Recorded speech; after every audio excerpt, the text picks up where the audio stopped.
નમસ્કાર. બધા મજામાં છો? સરસ. આજે શ્રી ભાગવતમાંથી એક કથા લઈ અને આપણે સત્સંગ કરીશું. બધા ધર્મો સારા, બધા ધર્મોના ગ્રંથો સારા, આપણે જો સારા હોઈએ તો ભાગવતમાં એક પ્રસંગ આવે છે સરસ. તમને કદાચ ખબર પણ હશે.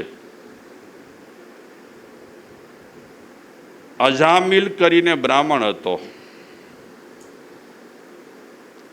એ બ્રાહ્મણ બહુ સદ્ગુણી, સરળ, ભદ્રિક, ધર્મના રંગે રંગાયેલો, જુવાન હતો. એનામાં સરળતા હતી, નિખાલસતા હતી, નિર્મળતા હતી, ઘણા બધા સદ્ગુણો હતા એનામાં. આપણામાં સદ્ગુણો હોય તો આપણે બહુ સારા લાગીએ, દુર્ગુણોથી આપણે સારા ન લાગીએ.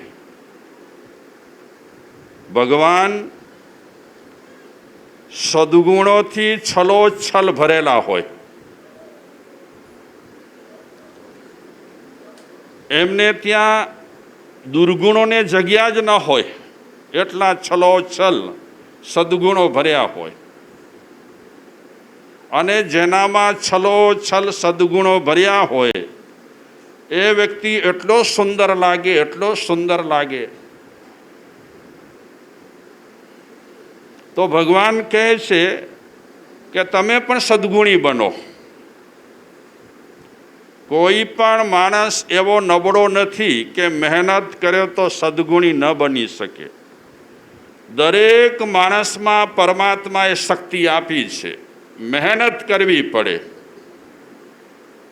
વેઠે વેઠે પેટ ન ભરાજે, મહેનત કરવી પડે. અમે લોકો કેટલા દુઃખી થઈએ છીએ જુઓ છો ને તમે. અમે તો હજી કાંઈ દુઃખી નથી થતા. બીજા એવા ઘણા સાધુઓ છે, એટલા કષ્ટ વેઠતા હોય, એટલા કષ્ટ વેઠતા હોય. એમનો ધ્યેય એક જ રહેલો હોય કે પરમાત્મા તો સર્વગુણ સંપન્ન છે અને એમનો આદર્શ આપણી નજર સામે છે. અગર આપણે ભગવાનને માનતા હોઈએ, ગૌરવ તો સૌ કોઈ લે કે અમારા કૃષ્ણ ભગવાનને, અમારા રામ ભગવાનને. ગૌરવ લેવાથી કાંઈ ન વળે. અમે કહીએ અમારા મહાવીર ભગવાન, ભગવાન વેકાંતા ગેના જઈ ન, શાકભાજી વેકાંતી ગેના છે. ભગવાન તો બધાના છે. માને એના ભગવાન, માને એનો ધર્મ. તો ભગવાન તો સદ્ગુણોથી ભરેલા છે. એને આપણે દીવાધૂપ કરીએ કે ન કરીએ, એમને કાંઈ દીવાધૂપથી લેવા દેવા નથી. આવા માણસ મહાન હોય, સદ્ગુણોથી ભરેલા હોય, એને દીવાધૂપ કરે પણ શું? આ તો ઠીક છે, આપણી શ્રદ્ધા, આપણી ભક્તિ, આપણા આરાધ્ય દેવ રહેલા છે એટલે કાલાવાલા કરીએ. આપણે બધા એમના કોણ કહેવાઈએ? કોણ કહેવાઈએ? આપણે એમના છોકરા કહેવાઈએ. બાપ સામે છોકરો જેમ કાલાવાલા કરે તેમ આપણે પણ ભગવાન સામે કાલાવાલા કરીએ. બાકી તો ભગવાન પાકે બરાબર ઓળખે તો બરાબર આપણને ઓળખે છે. તે છતાં બાપ છે ને બધું માફ કરે. બેટો ટપલા મારે, બેટો ધક્કા મારે તો પણ બાપ કે મુજો છોકરો હોય. એ રીતે ભગવાન પણ એટલા પ્યારા છે, એટલા પ્યારા છે, સૌને પ્યાર કરે છે. અને ભગવાન સૌને પ્યાર કરે છે એ ભગવાન આપણને પણ કહે છે સૌને પ્યાર કરો. प्यार किया तो डरना क्या। હે છોકરા છોકરીઓ હોય ને એ આ વાક્ય પોતા માટે ઘટાવે કે આપણે પ્રેમ કરતા હોઈએ તો સમાજથી શું કામ ડરવાનું, તો આપણે ભગવાન માટે પણ આ વાક્ય શું કામ ન બોલીએ, પ્યાર કરના તો ડરના ક્યાં। એમાં શરમ છે નહીં, બિલકુલ નહીં। અમારા સામે પણ તમે જ્યારે આવો ત્યારે સંકોચ નહીં રાખવાનું। તમે બધા અમારા વડીલ છો, તમે અમારા બધા માતાજી છો, તમે અમારા બધા ભાઈ બહેન છો, સંકોચ શું રાખવાનું હોય। આપણો ઘર છે, બે ધડક આવવાનું અને આવો છો આપ। પરમાત્મા સર્વગુણ સંપન્ન રહેલા છે અને આપણને પણ ભવિષ્યમાં સર્વગુણ સંપન્ન થવું છે। જે વ્યક્તિ છલોછલ ગુણોથી ભરેલો હોય એ કેવો લાગે, કલ્પના કરો તમે। કૃષ્ણને તમે વાઘા પહેરાવો, આમે પણ સુંદર લાગે, અને વાઘા જ્યારે પહેરાવો ત્યારે એનાથી પણ સુંદર લાગે। ભગવાનને વાઘાની જરૂર નથી, તે છતાં આપણે આપણી ભક્તિથી આ બધું કરીએ છીએ। અમારે ત્યાં જૈનોમાં આંગી હોય, ખબર છે તમને? આંગી હોય, આંગી મતલબ મંદિરોમાં જ્યાં કને ભગવાનની મૂર્તિ હોય એને શણગારે। હમણાં આવશે ને હિંડોળા, એ રીતે આંગીની રચના કરે અને ભગવાનને શણગારે। આ બધા ભક્તિના પ્રકારો છે, માધ્યમ છે કે આવું કરતાં કરતાં આપણામાં ભક્તિ જાગે। ભક્તિ જાગે તો કામ થઈ જાય હો। રાજા ચારણ ને વાણીઓ, રાજા ચારણ ને વાણીઓ, ચોથી નાની નાર, એટલાને ભક્તિ ચડે નહીં। કેટલાને ભક્તિ ના ચડે? રાજા ચારણ ને વાણીઓ અને ચોથી નાની નાર। નાની નાર એટલે જુવાન સ્ત્રી। રાજાને ભક્તિ ચડે નહીં જલ્દી। રાજા મહારાજાઓ મોટા મોટા સાહિત્યકારોને બોલાવે, એવા સરસ મજાના કાવ્યો બાવ્યો રાજા સાંભળે, પણ ભક્તિ ચડે નહીં। બેઠા હોય ઠંડા થઈને। રાજાને ચારણ, ગઢવીને ચારણ, એમને તો સરસ્વતી પ્રસન્ન રહેલા હોય, એવા ડુઆ છંદ લલકારે। આ ગઢવી બેઠા છે જો એક ખૂણામાં, બીજા ગઢવી સામે હાજરા હજૂર છે, એવા દુઆ છંદ ગાય, એવા દુઆ છંદ ગાય અને એવી સાખીઓ લલકારે અને એવા વાક્યો કહે કે માણસ આમ સીધે સીધો ઊભો થઈ જાય, એવો સુરાતન ચડાવે। પણ પોતે એવા ગુટકામાં સલવાયેલા પડ્યા હોય। રાજા ચારણ ને વાણીઓ, વાણીઓ વાણીઓ એવી વાતો કરે ભગવાનની, ઓહો હો, આપણને એમ લાગે હમણાં ભગવાન મળશે હો, એને હાજરા હજૂર થઈ જશે, એવી વાતો કરે, એવી વાતો કરે।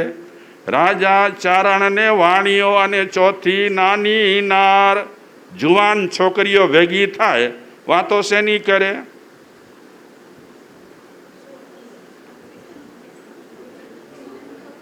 શેની વાતો કરે? એ હું પહેરૈયા નથડી કાઢી ખાસી લગાતી।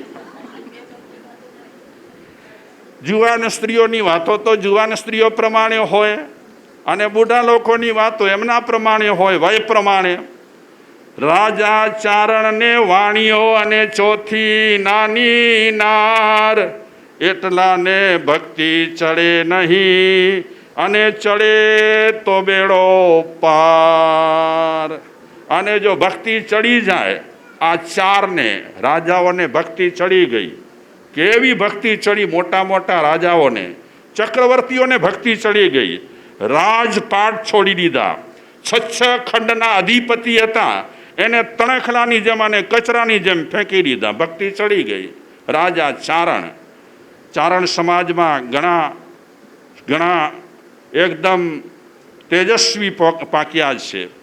સોનલમાં જબરદસ્ત વ્યક્તિ એક પાક્યા છે। એ રીતે આજની તારીખે પણ ચારણ સમાજમાં જેમને ભક્તિ ચડેલી છે એ અલખ નિરંજન કરી પલાઠી વાળીને બેસી ગયા છે. રાજા ચારણ ને વાણીઓ. વાણીઓ એટલે જે વ્યાપાર કરે ને વાણીઓ કહે. આશી નહીં વાણિયા ગઈ, જે વ્યાપાર કરે તે વાણીઓ. વાણિયાને ભક્તિ ચડે નહીં, અને જે વાણિયાઓને ભક્તિ ચડી છે ને એ વાણિયાઓ ક્યાંના ક્યાં પહોંચી ગયા છે. રામદેવ પીરનો તમે ભજન બોલો તો રામદેવ પીરના ભજનમાં પણ વાણિયાની વાત આવે. હો, હા, શું કહો? એક હતો વાણિયો અને બીજો હતો ચોર. એ વાણિયો જો ચોરને ઠેકાણે પાડે. વાણિયા આશાપુરામાં આપણા કચ્છના અધિકારી અધિપતિ, એમાં પણ વાણીઓ સલવાયેલો છે. ભલા રાખીએ તમે વિચારતા. હા હા, એ દેવચંદ સલવાયેલા છે. એમાં માતાજીને પ્રગટ કરવામાં વાણિયા તકડા બહુ હતા. હા, એ જાત જ એવી તકડી. હું દરબાર છે ને એ એક વાણિયાને મળવા માંગતો હતો. બીમાર હતા. દરબારને કોઈ કે સમાચાર આપ્યા કે વાણિયો બીમાર છે, જરાક મળી તો આવો, તમારો ભાઈબંધ થાય. તો દરબાર તમે જાણો જ છો ને, જશું જશું જશું, આજે નહીં કાલે, આજે નહીં કાલે. અને એમાં એ બીમાર ભાઈબંધ વાણિયો ઓલરી ગયો, અને એને સમાચાર મળ્યા દરબારને કે વાણિયો ઓલરી ગયો. તો દરબારે કીધું વાણીએ યાદ તકડી બોરી બના મુજી વાત ન રે. રાજા ચારણ ને વાણીઓ. અમારે આમાં એક કથા આવે છે. અમારે તો હું ઓળખાણ પૂરતો બોલું છું. મહાપુરુષો કોઈના હોતા જ નથી અને સૌના હોય છે. જંબુ કુમાર થઈ ગયા, વણિક હતા. લગ્ન થયા 8 કન્યાઓ સાથે. રાજગ્રહી નગરીની મોટામાં મોટી શેઠિયાઓની કન્યા કહેવાય એવી 8 કન્યાઓના લગ્ન થયા એની સાથે, જંબુ કુમાર સાથે. પણ જંબુ કુમાર વાણિયો હતો, વૈરાગ્યથી ભરપૂર રહેલો હતો. એને એટલો ડાયજો મળ્યો, એટલો ડાયજો મળ્યો, એટલો ડાયજો મળ્યો, ઘરમાં ક્યાં રાખવા માટે જગ્યા ન હતી, તે આંગણામાં ઢગલા કર્યા હતા સોના મોરના. આપણે હોત તો ટોકી જાત. આવા ઢગલા સોના મોરોના. હો, આજે માણસ છે ને રોડ ખાઈ જાય છે. રોડ પાગલ થયા છે પૈસા પાછળ. એમ કહેવાય છે પૈસો એટલો ગીર્યો નથી, એટલે પડ્યો નથી, પણ માણસ આજે પૈસા માટે બહુ જ ગીર ગયો છે, પડી ગયો છે. એટલો ગમે ત્યાં ગમે તે રીતે ખોટું સાચું ઊંધું આડું અવળું પૈસો આવવો જોઈએ. આપણે જંબુકુમારની જરાક વાત કરીએ, પછી અજામિલની વાત કરીશું. 8 કન્યાઓ, રૂડી રૂપાળી અને લબ્ધ પ્રતિષ્ઠિત શેઠિયાઓની કન્યાઓ. એટલો ડાયજો મળ્યો, એટલો ડાયજો મળ્યો. અને રાત્રે ત્યાં કને તમે રાજગ્રહી જોઈ છે? નથી જોઈ? કોઈ રાજગ્રહી જોઈ છે? આપણા ભારતમાં છે રાજગૃહી. બૌદ્ધોનું પણ ત્યાં સ્થાન છે, જૈનોનું પણ ત્યાં સ્થાન છે. તો રાજગ્રહી નગરીથી થોડેક દૂર ગિરી ગુફાઓ હતી અને એમાં ચોરો રહેતા હતા. એમાં મુખ્ય ચોર રહેલો હતો પ્રભાવ. એને બાતમી મળી કે વાણિયાને ત્યાં લગ્ન લેવાયા છે, અને એટલો ડાયજો મળ્યો છે, એટલો ડાયજો મળ્યો છે, રાખવા માટે જગ્યા ન હતી, તે આંગણામાં રાખ્યા છે. તો એ પ્રભુઓ પોતાના 500 ચોરોને કહે છે, હલો વાણીએ કે લૂંટ્યું. વાણીઓ જબરો બના, કોઈનાથી ન લૂંટે, કોકને લૂંટી લે. એ 500 ચોરો આવ્યા રાતના, બધી ગોઠવણ કરી ચોરી કરવા માટે. અને ઉપર ચડી ગયો પ્રભુઓ એની હવેલી પર. તો જંબુકુમાર 8 કન્યાઓને સમજાવતો હતો. મધુરજની હતી, એ મધુરજની સાઈડમાં રાખી કરી લગ્નની પહેલી રાત્રિ સાઈડમાં રાખી કરી અને સમજાવે છે 8 કન્યાઓને કે સંસારમાં પડવા જેવું નથી. કાદવ કીચડ અને ગંદકી સિવાય સંસારમાં કાંઈ નથી. આપણે હજારો વખત લગ્ન કર્યા છે અને હજારો વખત આપણે સંતાનોને પેદા કર્યા છે. આનું આ કામ કરવાનું? મનુષ્ય અવતાર મળ્યો છે, કાંઈક અલગ કરીએ, કાંઈક જુદું કરીએ. બીડી તમાકુ તો સૌ કોઈ પીએ છે, પાગલ માણસો પણ પીએ છે, શરાબ પણ પાગલ માણસો પીએ છે. કાંઈક નવું કરો બાપા. શરીર સડી જાય એવા ગંદી વસ્તુઓ તમે મોઢામાં નાખો. હોશિયારી કે બહાદુરી નથી, આ લોકોની બહાદુરી કહેવાય. જુઓ તો ખરા, 8 કન્યાઓને સમજાવે છે કે સંસાર છોડો, બેકાર છે સંસાર, નકામું છે સંસાર. આડ પંપાળ પડોજણ સિવાય, આધિ ઉપાધિ અને વ્યાધિ સિવાય સંસારમાં કાંઈ નથી. વડીલો 60 વર્ષના થાય ને તો એમને થોડું વૈરાગ્ય કેળવવાનું હોય. ઈ મુજી પુત્રવધુ મુજો છે નથી, ઈ મુજી પુત્રવધુ આમ ચાહતો એને પ્રમાણે કહે નથી, એ છોડી દેવું. 60 વર્ષ પછી કે 60 વર્ષ આજુબાજુના વર્ષોમાં વ્યક્તિએ સંસાર તરફ વૈરાગ્ય કેળવવાનો હોય. ઘણું ભોગવ્યું, ઘણી માથાકૂટો કરી, હવે અમારું કરીએ, મારું કરું. હું મનુષ્ય અવતાર મળ્યો છે તો શું બીજાનું જ કર્યા કરું? વહુ આમ કરે છે ને, છોકરા આમ કરે છે ને, ઘરમાં આમ છે ને, ઘરમાં તેમ છે ને. કેટલા વર્ષ સુધી આવું કરવાનું? મરીએ ત્યાં સુધી આ જ કર્યા કરવાનું? તો આ મનુષ્ય જન્મ મળ્યો છે શું કામનો? ઘણી સાસુઓ છે ને આમ ત્રાસી થઈને જુએ વહુ સામે. કોર કહેતી, અરે છોડો, હવે છોડો. 60-65 વર્ષ થયા, નોટિસ પર નોટિસ આવી ગઈ છે. હવે વહુ જાણે ને, વહુનું કામ જાણે ને, ઘર જાણે. ઘણી તમે જવાબદારી નભાવી, હવે એના માથા પર નાખો. પણ સાસુ વિચારે, હું વગર ઘર ન હલતો, હું વગર ઘર ન હલતો. મજા કરું છું, તમે જે રીતે ઘર ચલાવો છો તે રીતે ચલાવજો. પણ મહાપુરુષો કહે છે કે 60 વર્ષ આસપાસ વ્યક્તિએ જીવનમાં વૈરાગ્ય કેળવવો જોઈએ. સાધુને તો વૈરાગ્ય કેળવવાનું છે, પણ સંસારીને પણ વૈરાગ્ય કેળવવાનું છે. 60-70 વર્ષે જે માળું કે દારૂ ન છડાજે, દારૂ ન છડાજે. એ છે તો બાયડી કે છડિયા, પણ દારૂ ન છડિયા. અવળ ચંડાઈ તો જુઓ, માણસોની ગાંડાઈ તો જુઓ.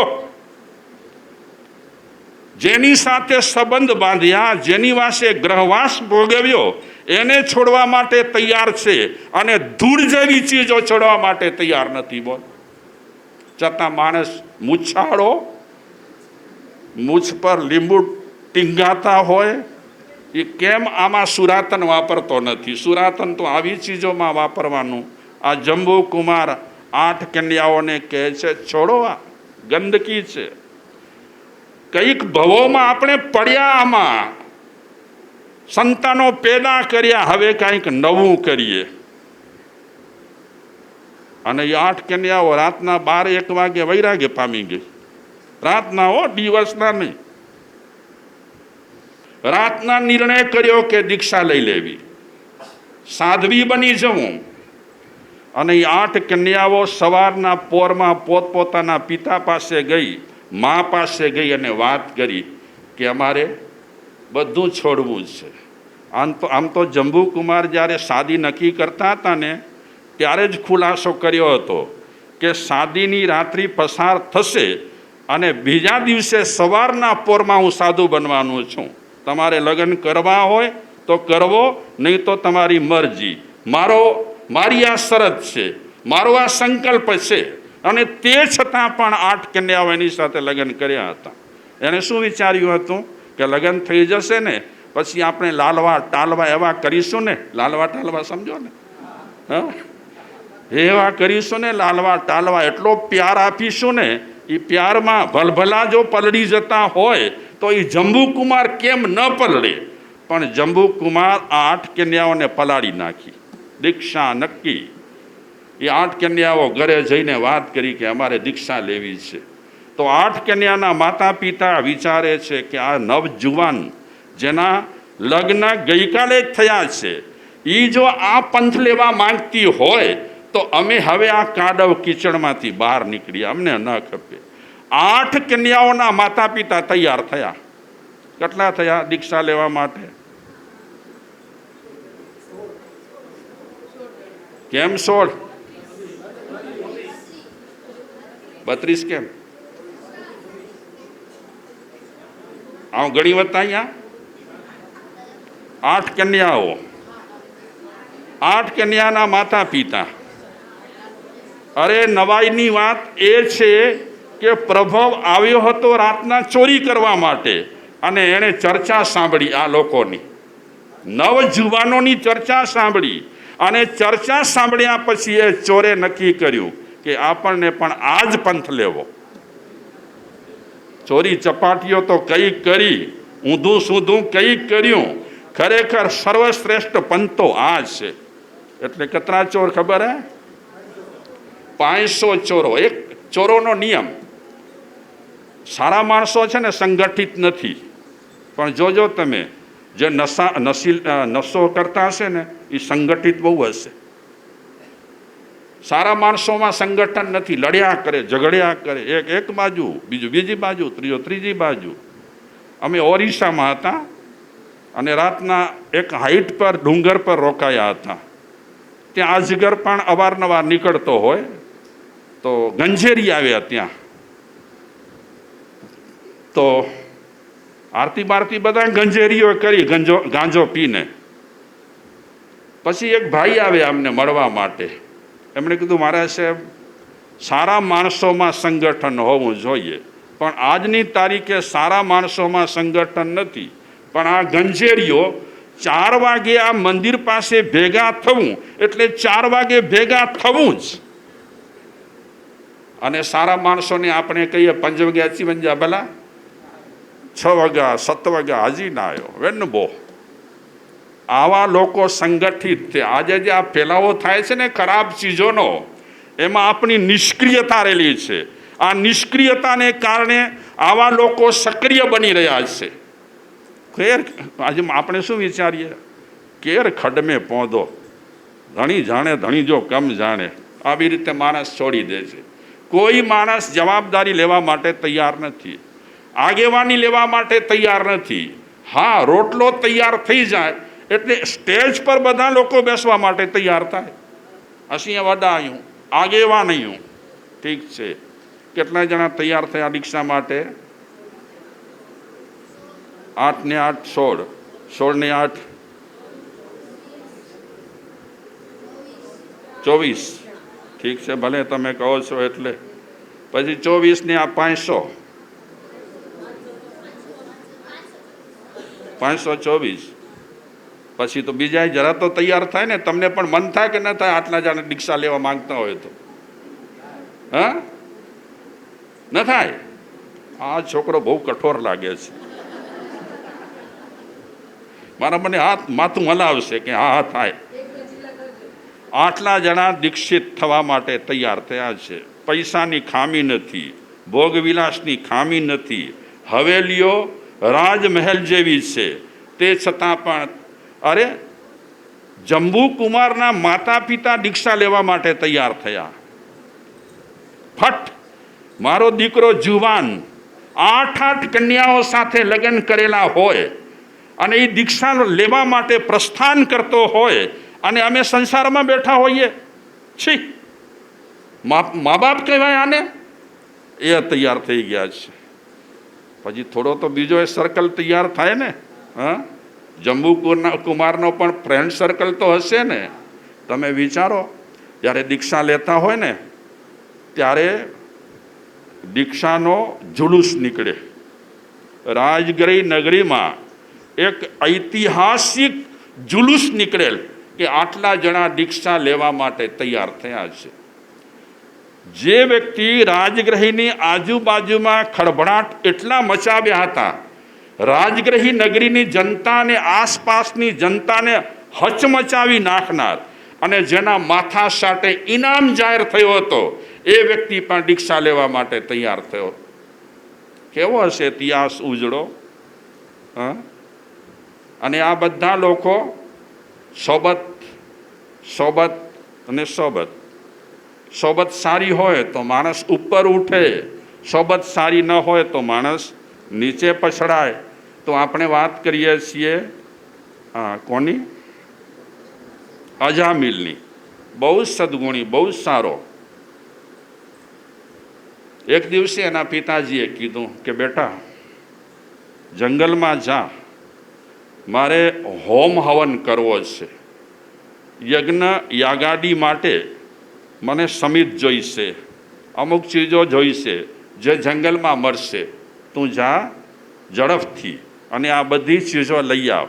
એ બધી ચીજો આવી જશે એટલે પ્રાતઃકાલીન મારે જે હોમ હવન કરવો છે એ હું કરી શકીશ. તો અજામિલ બહુ સદગુણી અને પિતાનું વાક્ય એ બ્રહ્મ વાક્ય. પિતાજીની એક આજ્ઞા પણ એ ઉથાપતો ન હતો, એટલો સુંદર એ અજામિલ હતો.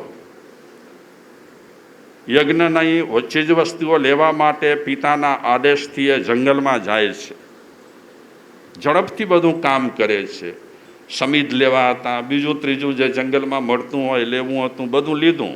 એકઠું કરી અને જલ્દી હું આ બધી ચીજો, આ બધી સામગ્રી મારા પિતાજીને પહોંચાડું એ ઉદ્દેશથી એ રવાનો થયો જંગલમાંથી. ઝડપ કરે છે, બહુ ઝડપ કરે છે. ઝડપ કર્યા પછી ગામમાં આવ્યો, પણ ગામમાં એણે વિચાર્યું કે હું ટૂંકા રસ્તે મારા ઘરે પહોંચું. એટલે અજામિલે રસ્તો એવો હતો જ્યાં લોકોની આવજાવ નહીવત અને જે થતી હતી એ એવા જ માણસોની, એ રસ્તો પકડ્યો. આવો સદગુણી, નિર્મળ, પવિત્ર, ઘણા ગુણોથી શોભતો અજામિલ એ રસ્તેથી પસાર જ્યારે થઈ રહ્યો છે, એનો ઉદ્દેશ તો એક જ છે કે જલ્દી હું ઘરે પહોંચું, મારા પિતાજીને હોમ હવન માટેની વસ્તુઓ આપું. આ ઉદ્દેશ સાથે એવી શેરીમાંથી પસાર થાય છે. એણે દ્રશ્ય જોયો. કોઈક એક મહિલા, એણે દારૂ પીધો હતો. પીએ દારૂ બહેનો? પૂછું છું તમને, પીએ? તમને નથી પૂછતો, બહેનોને પૂછ્યું. બહેનો દારૂ પીએ? ન પીએ? અજામિલની વાત ભાગવતમાં છે. બોલો, તમે જોયા નથી કોઈ બહેનો દારૂ પીતા હોય? નામ બામ ના આપજો, પણ આમ હા ના કહેજો. નામ ના અપાય, કોઈનો ખરાબ લાગે. પણ આમ પીતા હોય નહીં? આમ કરો છો કે આમ કરો છો? હા કરજો, પકડાશો ક્યાંક તમે. ઠીક જે હોય તે. અમે કુંભકોણમ ગયા. નામ સાંભળ્યું છે કુંભકોણમ? કેટલાક વર્ષો પછી ત્યાં પણ કુંભ મેળો થતો હોય છે અને ઘણા લોકો વિધિ વિધાન માટે ત્યાં આવતા હોય છે. કુંભકોણમ જે રીતે ત્રંબકેશ્વર છે મહારાષ્ટ્રમાં, એ રીતે કુંભકોણમ પણ છે. અમે ગયા, થોડા જૈનોના ઘર, કચ્છી પણ ખરા. તો એક કુટુંબ આવ્યું. એમણે વાત કરી કે મારે સાહેબ આને સમજાવો ને, મારી ઘરવાળીને દારૂ પીએ છે. દારૂ તો ભલે પીએ, ઘરમાં છાનીમાની પી લેતી હોય ને તો વાંધો નહીં. દારૂ પી લીધા પછી રસ્તા પર આવે છે અને માણસ જેમ દારૂ ઢીંચી કરી અને ચેનચાણા કરતો હોય એ રીતે આ ચેનચાણા કરે છે. અમે તો સ્તબ્ધ થઈ ગયા. અમારા માટે આ પહેલવેલો દાખલો હતો કે મહિલા દારૂ પીએ છે. જોકે આજે કીટી પાર્ટી, તમને નામ ખબર હોય તો, દર્શડીમાં કરો છો કીટી પાર્ટી? નહીં, એ શહેરોમાં બધા નાટક ચાલતા હોય કીટી પાર્ટી. તો કીટી પાર્ટીમાં ક્યારેક બહેનો થોડું થોડું ઢોક લઈ લે, થાક બાક લાગ્યો હોય ને ઘરનો બધો ઉતરી જાય. દુનિયામાં તો શું ને શું ચાલે છે બાપા. અમે હમણાં એક નગરમાં ગયા, નામ મારા મગજમાંથી નીકળી ગયો. એ નગરમાં ગયા અમે, ત્યાં જુગાર કેસિનો છે, કેસિનો. તમે ગયા છો? હે, ગોવા ગોવા ગોવા ગોવા ગયા, ગોવા. તો ત્યાં કેસિનો છે, કેસિનો બહુ. કેસિનો એટલે જુગાર રમવાનું, દારૂ પીવાનું, નાચવાનું, કૂદવાનું. આ બધા નાટક કોણ કરી શકે? કારણ કે ત્યાં પહોંચે કેસિનોમાં એટલે થપ્પી બરાબર ખપ્યો. એ તમે 10-15 હજાર લઈ જાઓ એ કાંઈ ના હાલે. 10-15 હજાર તો એક ફૂંકમાં ઉડી જાય. ક્યાંથી ને ક્યાંથી લોકો આવે આ ગોવામાં કેસિનોમાં જુગાર રમવા માટે.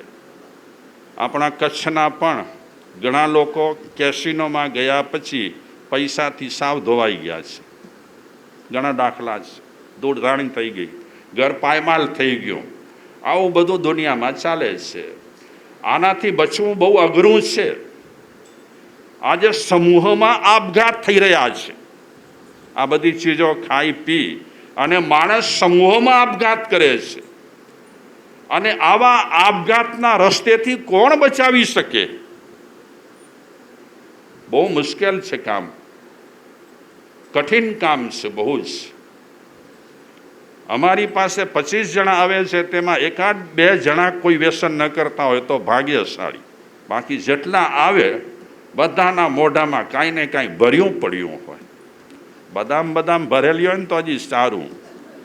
આચળ કૂચળ મોઢામાં ભરેલી પડી હોય. 2-4 ભાઈઓને જોયા મેં, જુવાન છોકરાઓને. પાપડ જાય ને, પાપડ એટલું મોઢું ખોલે છે બિચારાઓને. પણ માણસ તો જુઓ, આટલું મોઢું ખોલે છે, ખુલી રહ્યું છે, તે છતાં પણ માણસ જાગતો નથી. અને કેન્સર કરતાં પણ ફાયોબ્રેસિસ છે ને એ વધારે ખતરનાક. આ ડાચો જો ન ખુલે ને તો ગમે ત્યારે ડાચો ફાટી જાય, હાથમાં આવી જાય 32. પણ હવે કોણ બચાવે? ભગવાન. આ માણસ માત્ર આપણને પ્રયાસ કરવાનું છે. બચી જાય તો સારું છે, નહીં બચે તો આ સમૂહ આપઘાતનો રસ્તો છે. બચી ગયા. બાકી હરિઓમ તત્સત પરમાત્મા. ઘણી પરણેલી બાઈઓ કહે છે, મારે છે મુજો ધણી જલ્દી મરી વેને જાન છોટે. બોલો, આવું બોલે છે કેમ? આવું કેમ બોલે છે? નહીં તો પતિદેવ માટે આવું બોલાય. પણ જોઈ લો, જ્યારે ત્રાસ હશે અને ઘણા સુધી આવી જાય માણસ, ત્યારે આવું બોલી શકે ને. ખબર નહીં માણસને શું થયું છે. કાંઈ વાતો મગજમાં બેસતી જ નથી તો અજામિલ પસાર થાય છે. અને મહિલા દારૂ પીધું છે તો તમને પ્રશ્ન નથી થતો કે ભાગવતના વખતમાં આવી મહિલાઓ દારૂ પીતી હોય તો અમે તો અત્યારે ભાગવતના સમયના નથી. અમે તો કોણ છીએ? અમે તો હમણાં તાજા સમયના છીએ. આવા આશ્વાસન ન લેવાના આપણને. ચલો, આપણે પૂર્ણ પવિત્ર જીવન રમડાવી શકીએ તો પણ આવા ધૂળ ધમાસા બેકાર ચીજો જેટલી છૂટે તેટલું સારું. અમે ઘણી ફેક્ટરીઓમાં કાર્યક્રમો આપ્યા છે વ્યસન મુક્તિના. અમે દરેક ફેક્ટરીમાં જોયું છે, બિચારા દિવસના સખત મજૂરી કરે અને રાતના દારૂ પીએ બિચારા. કારણ કે થોડું ગમ છુપાવવા માટે અને થોડો થાક ઉતારવા માટે આ રસ્તા લે, પછી આ રસ્તે ચડી જાય. બસ પછી ધૂળ ધાણીને વાને પાણી બધું થઈ જાય. અજામિલ આગળ વધ્યો, એનાથી જોવાયું નહીં આ દ્રશ્ય. મહિલા, એના કપડાના ઠેકાણા ન હતા, બકબક કરતી હતી, કાંઈક બોલતી હતી. એની આજુબાજુમાં માણસો હતા, એ આ મહિલા સાથે વિનોદ કરતા હતા. અજામિલ વિચારે છે હું જલ્દી પસાર થઈ જાઉં, આ તો ઘટના બહુ ખરાબ છે. બાઈના કપડાના ઠેકાણા નથી, આજુબાજુ માણસો ઘેરી વળ્યા છે, વિનોદ કરી રહ્યા છે, અને આ બાઈ નશામાં જેમ તેમ બોલે છે. અજામિલ એણે આંખો બંધ કરી નાખી, જોવાયું નહીં એનાથી આ દ્રશ્ય, કારણ કે ગુણવાન હતો. નીકળી ગયો, જલ્દી જલ્દી જલ્દી પસાર થઈ ગયો. પણ એના ચિત્તમાં આ દ્રશ્યનો ફોટો પડાઈ ગયો, શૂટિંગ થઈ ગઈ. આમ શૂટિંગ થાય છે ને, સન્ની મિશ્રા શૂટિંગ કરે છે ને, એવી રીતે આ અજામિલના ચિત્તમાં શૂટિંગ થઈ. રસ્તો પસાર કર્યો, ઘરે પહોંચી ગયો, હોમ હવનની સામગ્રી પિતાજીને આપી દીધી. એ જ્યારે નિરાંતે બેસવા જાય છે ત્યારે પેલું દ્રશ્ય એને દેખાયું. મહિલાના કપડાના ઠેકાણા નથી, નશામાં ચકચૂર છે, અને એની આજુબાજુ માણસો મસ્તીઓ કરી રહ્યા છે, મજાક કરી રહ્યા છે, વિનોદ કરી રહ્યા છે. આ દ્રશ્ય નજર સામે પહેલાં જોયો, હવે એના ચિત્તમાં એ આવી ગયો, અને આ દ્રશ્ય જોયા પછી ચકડોળે ચડ્યો, ચકડોળે ચડ્યો. જૈન કથાનકોમાં રથનેમીની વાત આવે છે. ભગવાન શ્રી કૃષ્ણના પરિવારના જ નેમનાથ ભગવાન, એના જ ભાઈ આ રથનેમી દીક્ષિત થયેલા હતા, અને રાજ્યમતી એ નેમનાથ ભગવાનની વાગડતા હતી. આપને યાદ ખબર હોય કથા તો, જાન જ્યારે નીકળી હતી ત્યારે મારવા માટે પશુઓ ભેગા કર્યા હતા, અને ચીચિયારીઓ પશુઓની સાંભળી અને નેમનાથે પૂછ્યું કે આ ચીચિયારીઓ કોની છે? ત્યારે સમાચાર આપ્યા, ખબર આપ્યા કે તમારા લગ્ન પ્રસંગે આ બધા જીવોનો વધ થશે અને એમાંથી ભોજન તૈયાર થશે. ત્યારે નેમ પ્રભુએ કીધું કે આવા લગ્ન મને ન ખપે, કે જે લગ્નથી આટલી હિંસા થાય. એ નેમનાથ રાજુલા સાથે પરણવાના હતા. તોરણ સુધી જાન આવી હતી, પણ જાનવરોને બચાવવા માટે એણે લગ્ન મોકૂફ કર્યા, રદ કરી નાખ્યા. એમાં આગેવાનો આવ્યા યાદવ કુળના. શ્રી કૃષ્ણ સમજાવે છે, બીજા મોટા મોટા જે ધુરંધરો હતા તે સમયે યાદવ કુળના, એ નેમનાથને સમજાવે છે કે લગ્ન અને જાન તોરણે આવી છે, અને હવે તમે પાછા વળો છો. નેમનાથ કહે મને લગ્ન ન ખપ્યા, મારા લગ્ન પ્રસંગે જે ભોજન યોજાશે એમાં આ પશુઓને તમે કાપશો અને એના ભોજન બનાવશો, મને ન ખપ્યા. એ નેમ પ્રભુનો ભાઈ આ રથનેમી રાજુલાને ગુફામાં જોઈ, દીક્ષિત થયેલા હતા રાજુલા, ગુફામાં જોઈ. એ રાજુલા વરસાદ વરસતી હતી, કપડાં ભીંજાઈ ગયા હતા. એના મને કે ગુફામાં કોઈ નથી અને કપડાં એ સૂકવે છે ગુફામાં. એ સમયે આ રથનેમી ધ્યાનમાં હતા.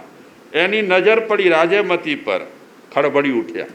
નેમનાથ ભગવાનના ભાઈ ખડબડી ઉઠ્યા. તમે કલ્પના કરો, સતયુગમાં માણસો દ્રશ્ય જોઈ અને હલબલી જતા હોય તો આજે આપણે ટીવીમાં અને મોબાઈલમાં જ્યારે દ્રશ્યો જોતા હશું ત્યારે આપણે આપણું મન કેટલું બગડતું હશે એ કલ્પના બહારની વાત છે. રાતના માણસ 12 વાગે, 1 વાગે, 2 વાગે દ્રશ્યો જોતો હોય અને પછી કંઈ ઊંઘ નથી આવતી અને તબિયત બગડે છે, ન બગડે તો થાય શું? સુવાના ટાઈમે આ કચરા ઉપાડ્યા તે મહાપુરુષોએ કીધું તને કે જ્યારે તું સુવા જાય ત્યારે ભગવાનનું સ્મરણ કરજે, 5-15 વખત પરમાત્માનું સ્મરણ કરજે, પછી સૂઈ જજે. એના બદલે આ તમે વિચારો, અત્યારે આપણા મનનું એક્સરે કરવામાં આવે તો આપણા મનમાં એટલા ખળભળાટ મચેલા છે, વાત ન પૂછો. અને આવા ખળભળાટ વચ્ચે ધર્મ કરવું, પ્રભુ ભજન કરવું, સૂજે તો સૂજે, નહીં તો ન પણ સૂજે. બહુ જ આપણું મન ગંદવારથી ભરેલું છે અને એની વચ્ચેથી પરમાત્માની ભક્તિ કરવી, પરમાત્માના પૂજન ભજન કરવા બહુ અઘરા છે. જોઈ લો આ અજામિલ, એટલો પવિત્ર, એટલો સુંદર, એટલો સદગુણી, ક્યાં કોઈની સામે નજર કરતો ન હતો અને પરણેલો હતો. એની સ્ત્રી પણ એટલી જ ગુણિયલ અને એટલી જ રૂડીરૂપાળી, પણ દ્રશ્ય જોયા પછી તોફાન મચ્યો એના મનમાં, અને તોફાન મચ્યા પછી એનો મન પકડાયો નહીં. અને એ અજામિલ એ જ સ્ત્રીને મળ્યો, એ જ મહિલાને મળ્યો, અને એ મહિલા તો એના આ ધંધા હતા, એના તો આ કામ હતા, પુરુષો સાથે મજા માણવી, એ જ એનું કામ હતું. એને પૈસાથી લેવા દેવા હતા, વ્યક્તિથી કાંઈ જ લેવા દેવા ન હતા. એવી મહિલામાં અજામિલ ફસાયો. બોલો, માણસ ક્યાંથી ક્યાં પડ્યો. આટલો સદગુણી, પિતૃ માતૃ ભક્ત, પત્ની માટે પણ એકદમ સરસ, અને પત્ની પણ એટલી જ વફાદાર એના માટે. એ જ આ અજામિલ મહિલાના ફંડામાં ફસાયા પછી ઘરની મિલકત રોજ મહિલાને આપવા લાગ્યો. કામકાજ બંધ, ઘરમાંથી મિલકત લે અને આપે, મિલકત લે અને આપે. આખું ઘર આ અજામિલે ખલાસ કરી નાખ્યું, પૂરું ખલાસ થઈ ગયું. ઘરની જે કાંઈ ઘર વખરી હતી, મિલકત હતી, એ બધી જ એ મહિલાને આપી દીધી. કાંઈ જ બચ્યું નહીં. અજામિલનું આટલું પતન થયું શેનાથી? શેનાથી પતન થયું? આને આપણે કહી શકીએ કુસંગ. દ્રશ્ય જોયો ભલે, પણ કુસંગ કહેવાય. કુસંગ પાયમાલીનું પહેલું પગથિયું છે, અને સત્સંગ સલામતીનું પહેલું પગથિયું છે. માણસે નક્કી કરવાનું છે કે કુસંગમાં પડવું કે સત્સંગમાં પડવું. સત્સંગ માણસને આબાદ બનાવે, જ્યારે કુસંગ માણસને બરબાદ કરે. એ તો સીધી વાત છે. સતયુગમાં પણ એવું જ હતું, અને કલિયુગમાં પણ સંગની અસર તો એટલી ને એટલી છે, સોબતની અસર એટલી ને એટલી છે. અને મહાપુરુષોએ શાસ્ત્રોમાં સત્સંગને વખાણ્યો છે, આમને આમ વખાણ્યો નથી. વૈદિક ધર્મમાં સત્સંગને અનિવાર્ય કયો છે. અનિવાર્ય, જીવનમાં સત્સંગ હોવું જોઈએ. જેમ આપણે જીવવા માંગતા હોઈએ તો ભોજન અનિવાર્ય છે, તેમ સત્સંગ પણ વ્યક્તિના જીવન ઉત્કર્ષ માટે અનિવાર્ય છે. એના વગર છૂટકો નથી. એક દુહામાં કહે છે, 5 પ્રહર ધંધા કિયા, 5 પ્રહર ધંધા કિયા, 3 પ્રહર ગયે સોય, 3 પ્રહર ગયે સોય, એક ઘડી ના સત્સંગ કિયા, એક ઘડી ના સત્સંગ કિયા, મુક્તિ કહાં से होय. एक घड़ी सत्संग ना किया, मुक्ति कहाँ से होय. 5 प्रहर શું? 5 प्रहर जॉब, बिजनेस, काम काम काम. 5 प्रहर धंधा किया और 3 प्रहर गए सोय. આપણો ઘણો સમય શેમાં જાય? ઊંઘમાં. એ તો જરૂરી છે, ઊંઘ તો ખપે ને. આ બધું કર્યા પછી પણ માણસ સમય બચાવીને એક ઘડી પણ સત્સંગ કરવા ન માંગતો હોય તો કવિ કહે છે, મુક્તિ કહાં સે હોય. છુટકારો ક્યાંથી થાય? તો સત્સંગ માણસ માટે અનિવાર્ય છે, જરૂરી છે. ગંગા પાપમ શશી તાપમ દૈન્યમ કલ્પતરુસ્તથા પાપમ તાપમ ચ દૈન્યમ ચ હંતિ સંતો મહાશયા. આ સંસ્કૃત શ્લોકમાં કહે છે ગંગા પાપમ. એક એવી માન્યતા રહેલી છે કે આપણે ગંગા નદીમાં ડૂબકી મારીએ તો શું થાય? પાપ ન થાય, ભીંજાઈ જઈએ. એવી એક માન્યતા છે, એવી એક શ્રદ્ધા પણ છે લોકોમાં કે ગમે તેટલા પાપ કરેલા હોય, એક વખત ગંગા નદીમાં ડૂબકી મારીએ એટલે જન્મ જન્મના પાપો બધા દવાઈ જાય. આ એક માન્યતા છે. જોકે રસ્તો બહુ સહેલો છે હો. અગર આપણી સ્થિતિ ન હોય તો ટિકિટ ભાડાના પૈસા તૈયાર કરવાના અને પહોંચી જવાનું. 2-5 ને બદલે 15 ડૂબકી મારી દેવાની ગંગા નદીમાં, કારણ કે બધા પાપો એ ગંગા નદી ધોઈ નાખશે. સહેલું કામ છે, બહુ જ. કોઈ કારણસર મહાપુરુષોએ ગંગા નદીનો મહત્વ બતાવ્યો છે, એમાં બે મત નથી. એક ત્યાં કને વાતાવરણ પણ સુંદર છે. વિશ્વમાં જૈન દર્શન પણ કહે છે નદીઓ બે જ રહેશે, ગંગા અને સિંધુ, સમય જતાં. બાકી બધી નદીઓ ખલાસ થઈ જશે. એ પછી શાસ્ત્રોની વાતો છે, જવા દઈએ. ગંગા પાપમ, ગંગા નદીમાં સ્નાન કરવાથી પાપો ધોવાઈ જાય. શશી તાપમ, શશી એટલે ચંદ્ર, તાપમ એટલે માણસ જેટલો તપેલો હોય એનો બધો જ તાપ ચંદ્રની ચાંદનીમાં બેસી જાય તો ચંદ્રની ચાંદનીને કારણે એને શીતળતા મળે, ઠંડક મળે, એટલે તાપ બધો ચાલ્યો જાય. ગંગા પાપમ શશી તાપમ દૈન્યમ કલ્પતરુસ્તથા. કલ્પતરુ એટલે કલ્પવૃક્ષ. માણસ ગમે તેટલો ગરીબ રહેલો હોય પણ કલ્પવૃક્ષ નીચે બેસે તો એ કલ્પવૃક્ષ માણસની બધી મનોકામનાઓ પૂરી કરે. શાસ્ત્રમાં કીધું છે કે યુગલિક ધર્મ હતો વર્ષો પહેલાં, ઘણા વર્ષો પહેલાં યુગલિક ધર્મ. અને યુગલિક ધર્મ વખતે વિવાદો ઝઘડા કાંઈ જ ન હતા.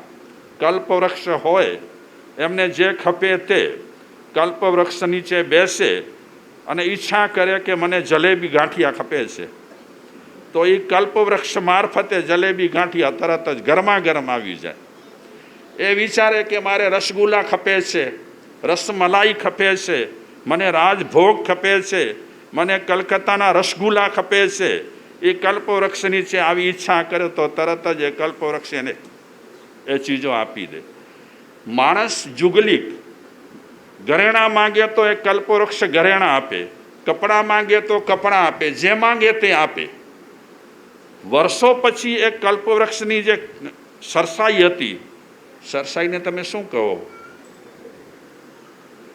કલ્પવૃક્ષની જે કેપેસિટી હતી એ કલ્પવૃક્ષની કેપેસિટી ઘટી ગઈ અને પછી યુગલિયાને વસ્તુ મળતા ઓછી મળવા લાગી અને યુગલિયાઓમાં ઝઘડા થયા.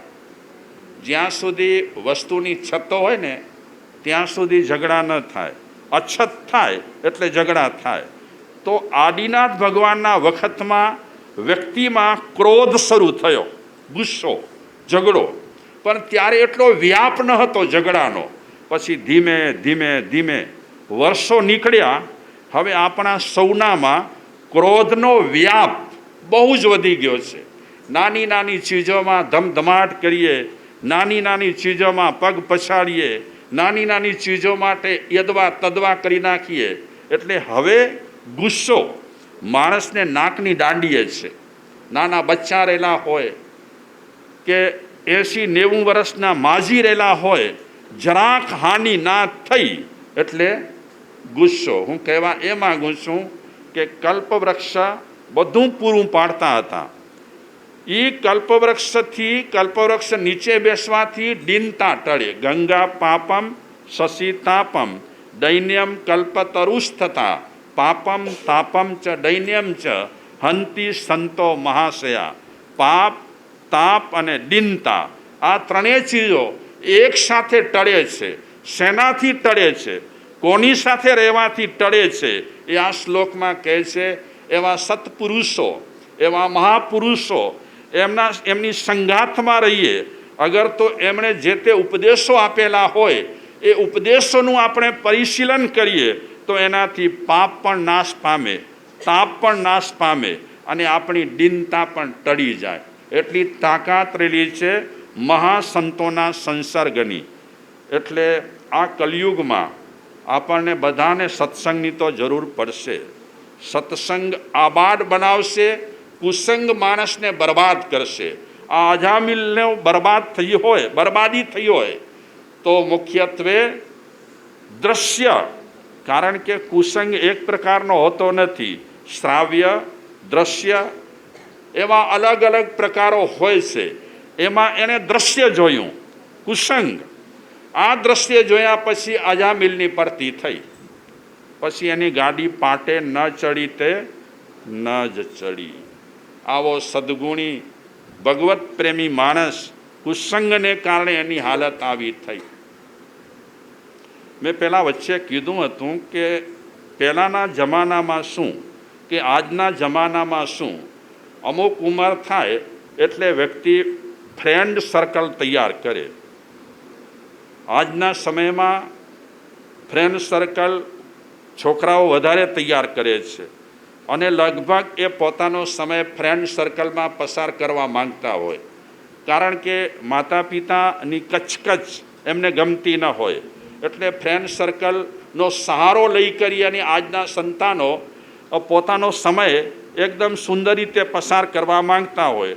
તો આજના સમયમાં ફ્રેન્ડ સર્કલ ઊભો કરતાં પહેલાં માણસને 100 વિચાર કરવા જેવા છે. અગર ફ્રેન્ડ સર્કલ સંસ્કારી હોય, ફ્રેન્ડ સર્કલ વ્યસન વગરનો હોય તો એનો ફ્રેન્ડ સર્કલ બેસ્ટ કહેવાય, સુંદર કહેવાય.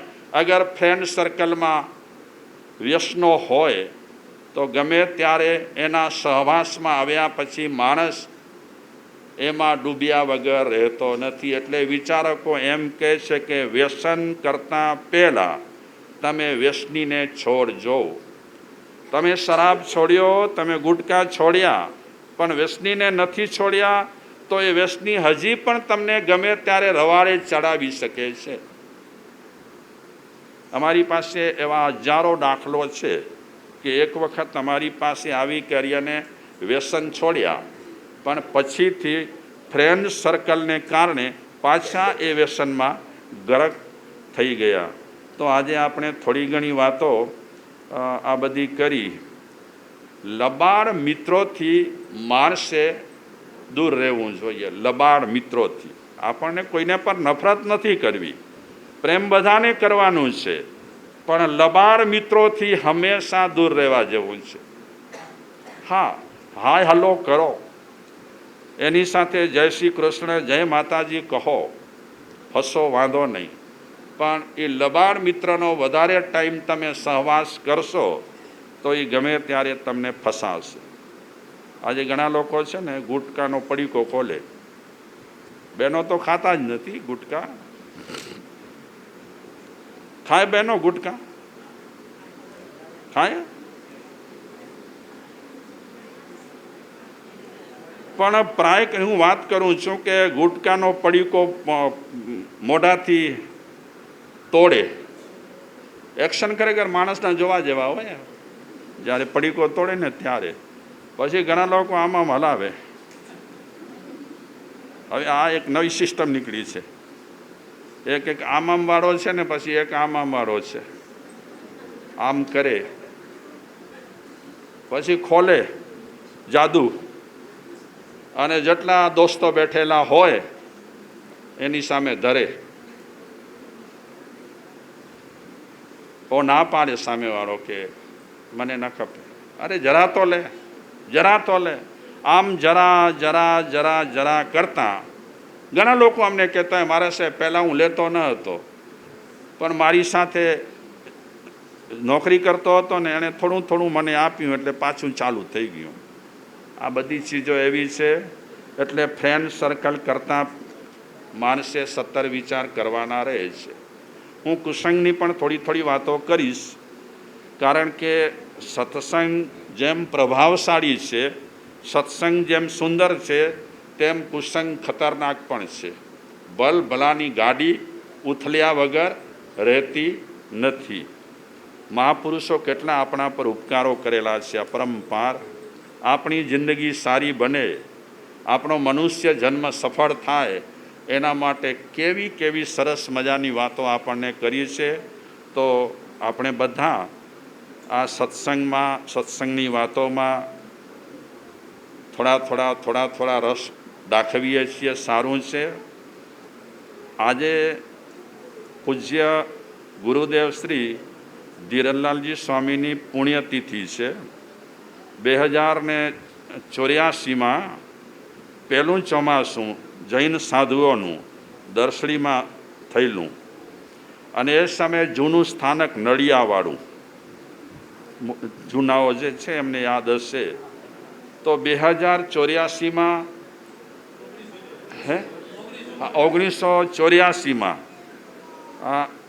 એ ચાતુર્માસ બહુ સત્તાવાર ન હતો, પણ ગુરુ મહારાજાએ ગમે તે કારણસર 1984માં પહેલું ચોમાસું દર્શડીમાં કર્યું.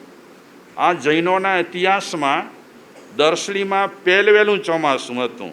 એ પહેલાં જૈન સાધુ સાધ્વીના ચોમાસા દર્શડીમાં કોઈના પણ થયા ન હતા અને અવર જવર પણ દર્શડીમાં નહિવત હતી. આવે મેં જોયું, અમે ઘણી વખત આવી ગયા છીએ દર્શડીમાં. સ્થાનકમાં આવીએ ને ત્યારે જલ્દી બહાર નીકળવાનું મન થાય. ધનજીભાઈ પટેલ, પહેલાં ધનજી પૂંજા, એમની સાથે વાણિયાઓ સંકળાયેલા હતા અને આ સ્થાનકનું જીર્ણોદ્ધાર માંગતું હતું. તો થોડું ટાપટીપ કરી અને જીર્ણોદ્ધાર કર્યું હતું, પણ રહેવા જેવું સ્થાન ન હતું. અહીંયા નીચે જમીન પર આ લાદીઓ બાદીઓ કાંઈ ન હતી. શું હતો?